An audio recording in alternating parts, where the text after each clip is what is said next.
Como eu descubro o trabalho certo para mim? No vídeo de hoje eu vou te contar o segredo para você encontrar a carreira certa para você. Com 7 passos essenciais você pode transformar o seu futuro. No final do vídeo ainda tem um exercício infalível que vai te ajudar a te guiar, então fica até o final. Sua dose diária de saúde mental já vai começar.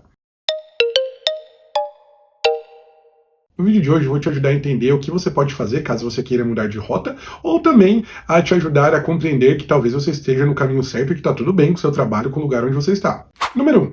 Área versus contexto.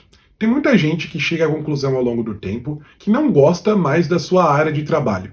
Mas será que o problema é a área em que você está inserido ou o contexto? Nós passamos muitas horas por dia dentro do nosso trabalho, então é normal quando nós achamos que as coisas não estão legais, nós pensarmos que a nossa área está saturada ou que aquele tipo de trabalho não serve para a gente. Mas será que o problema está sendo a sua área ou será que o contexto onde você está inserido não está sendo tão legal? O contexto neste aspecto pode ser uma chefia ruim, a velocidade dos processos dentro da empresa, a cultura ser mais tóxica. Tem alguns lugares que o problema não é necessariamente a sua área, mas talvez o modelo que aquele tipo de empresa funciona. A gente consegue ver isso, por exemplo, em agência de publicidade versus um publicitário que trabalha direto para uma empresa especificamente. Conseguimos ver isso também para quem trabalha numa startup versus quem trabalha numa empresa mais tradicional. Número 2. Ambiente de trabalho. Temos diversos eixos quando nós falamos de ambiente de trabalho. Hoje temos o home office, temos o presencial, o híbrido, que é um pouquinho de home office, um pouquinho de presencial. Nesse contexto também temos trabalhos onde você tem várias viagens para poder fazer, trabalhos que são mais restritos a um local. Também temos a questão dos horários serem mais flexíveis, ou horários que são mais quadradinhos. Esses eixos são muito importantes na tomada de decisão, porque se você é uma pessoa que gosta de ficar mais em casa ou não quer se deslocar, você vai ter uma impressão de uma determinada área. Se você gosta mais de estar com outras pessoas, você vai ter melhores resultados com uma outra área. Quando nós pensamos em alguém que está mais voltado para a área de TI, é um trabalho que hoje tem diversas possibilidades de trabalhar home office. Quando nós pensamos, por exemplo, num psicólogo, nos modelos atuais, você pode atender online, mas você pode atender presencial, você tem uma possibilidade de ter ali uma via de mão dupla. E já tem alguns trabalhos que eles vão ser obrigatoriamente presenciais. Se você trabalha na construção civil, talvez como um pintor, um azulejista, algumas áreas de manifestações artísticas que você vai ter que estar ali fazendo a sua arte. Vou te trazer 4 perguntas guia para te ajudar a pensar sobre esse tópico. Preciso de horários fixos para funcionar? Eu topo viagens recorrentes? Consigo fazer um turno de madrugada sem sofrer? Tenho que ter flexibilidade e ser híbrido? Número 3. Pessoas, um tema polêmico aqui. Eu gosto de estar com outras pessoas, não gosto, é fácil para mim o convívio, eu acho que eu sou mais tranquilo ficando na minha. Não estamos falando sobre ser introvertido ou extrovertido, mas talvez na dosagem e o quanto isso influencia no nosso dia a dia de trabalho. Se você trabalhar com informática, você provavelmente vai passar boa parte do seu tempo sozinho fazendo seu trabalho e tendo reuniões pontuais com a sua equipe. Já se você é um professor, na maior parte das vezes, a modalidade costuma ser presencial e você deve estar ali com os alunos e ainda tem alguns trabalhos para poder estar fazendo em casa. Então é importante você saber que nível de interação te agrada e que nível de interação acaba sendo excessivo para você. Tá gostando do vídeo até agora? Não deixa de deixar seu like aqui embaixo, se inscrever no nosso canal e mandar o vídeo para aquele seu amigo que está meio perdido para onde ele vai com a carreira. Número 4. Dinâmica do trabalho. Tem alguns trabalhos que eles são mais parados, mais sentados, tem alguns trabalhos que eles são mais dinâmicos, tem alguns trabalhos que é mais ou menos sentado, mais ou menos se mexendo. O que acaba sendo importante para você durante a maior parte das horas do seu dia? Se você trabalha como um contador, provavelmente você vai passar a maior parte do seu tempo sentado. Se você já trabalha como um vendedor, você provavelmente vai passar a maior parte do seu tempo em pé. Se você trabalha como representante comercial, você deve passar tempo sentado dentro de um carro, de um voo, tempo em pé, conversando com as pessoas. Então você tem ali um mix de bastante coisa, mas além do ficar em movimento, é ainda em deslocamento. Então sempre note, tem algumas áreas que devem te levar mais para um perfil de dinâmica e tem outros que levam para um outro lugar. Tem que entender qual que te agrada.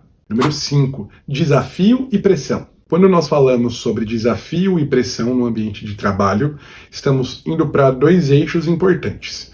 O eixo do desafio está mais relacionado a progressão de carreira, se aquele trabalho ele te traz algum desafio intelectual, se ele te motiva a partir disso e você sente que aquilo dali é algo importante para o seu dia a dia. Já quando nós falamos mais sobre a pressão, nós estamos falando de um eixo relacionado a prazos, a metas, a nível de periculosidade e expectativa sobre o seu cargo, sobre a sua área. Quanto que é importante para você saber que no seu trabalho tem perspectiva de crescimento, saber que tem tranquilidade e que a pressão ela não muda de acordo com o mês. É engraçado porque quando a gente fala sobre crescimento, você pode estar se perguntando, mas Gustavo, todo mundo não quer crescer ou ter uma maior prospecção? A resposta é não. Tem pessoas que no estilo delas, elas gostariam de estar no mesmo cargo, numa mesma situação, talvez ganhando um pouquinho mais, por que não? Mas sem necessariamente essa corrida de estar sempre em crescimento no trabalho. Quando nós pensamos em métricas de carreira dentro desses contextos, é completamente diferente como vai ser para um concursado público, como seria para um bancário, ou, por exemplo, para um eletricista. Cada um com o seu nível de responsabilidade, cada um com o seu nível de progressão de carreira e cada um com o seu tipo de desafio e pressão que vão ser específicos de cada uma dessas áreas. Número 6. Agora sim aquilo que todo mundo estava esperando. Contexto e o tema. Note que eu deixei bem para frente isso daqui, porque quando nós vamos pensar numa escolha sensata de carreira, de trabalho, o nosso interesse, os assuntos do nosso interesse, eles não são necessariamente preponderantes. Agora, é claro que trabalhar com algo que nós não gostamos de forma alguma, com um assunto que é completamente desinteressante para a gente, nos coloca num lugar muito mais complicado dentro do nosso dia a dia. Se você acha que o que eu estou falando não faz muito sentido, pensa, por exemplo, em alguém que gosta de informática, mas essa pessoa não gosta de ficar sentada, é muito agitada, gosta de estar em contato com outras pessoas e tem um certo dinamismo no dia a dia de trabalho. Será que ela se daria bem com a carreira na área da informática se ela tivesse que passar a maior parte do tempo sentada e mais fechadinha em algum lugar? Já, por outro lado, pense em alguém que gosta de jogar bola, que joga super bem, tem um grande potencial, mas a pessoa não gosta de se ver viajando o tempo todo, com deslocamento frequente, tem dificuldade para lidar com certos tipos de pressão e gosta de algo mais calmo. Será que ela se daria bem dentro dessa carreira? Então, quando nós falamos sobre tema e interesse, tem que ter esse equilíbrio. Mas, se nós nos guiarmos apenas pelo nosso gosto e negligenciarmos essas outras coisas, a gente tem uma chance importante de acabar se frustrando no meio do caminho e ainda acabar perdendo o gosto por algo que antes pra gente era um assunto de interesse e agora a gente acaba criando até um certo ranço. E o número 7, vocês acharam que eu não ia falar disso, né? Remuneração. Gente, a remuneração é claro que é muito importante quando a gente escolhe uma carreira em um trabalho. Além disso, cada um tem um sonho específico em relação ao dinheiro, cada um tem o valor que considera que seria o mais interessante para aquilo que sonha, para aquilo que tem de ambição. Então, quando você leva isso em consideração, você tem que imaginar que tem determinadas áreas que, em base, pagam um pouco mais e outras, em base, pagam um pouco menos. Eu não estou dizendo aqui que isso tem que ser um fator essencial na sua decisão, mas é importante quando você inicia a sua carreira ou quando você vai fazer alguma transição, você ter uma ideia de como funciona a média geral daquela área. Você pode sim ser a exceção, mas entender como funciona para a maior parte das pessoas é muito importante para você alinhar suas expectativas. Minha dica é: saiba qual valor te agradaria, entenda como é a média geral do trabalho que você quer ter em termos de remuneração e, associando essas duas coisas, coloque dentro da balança junto com todos os itens que nós estamos falando aqui. Agora vamos ao exercício.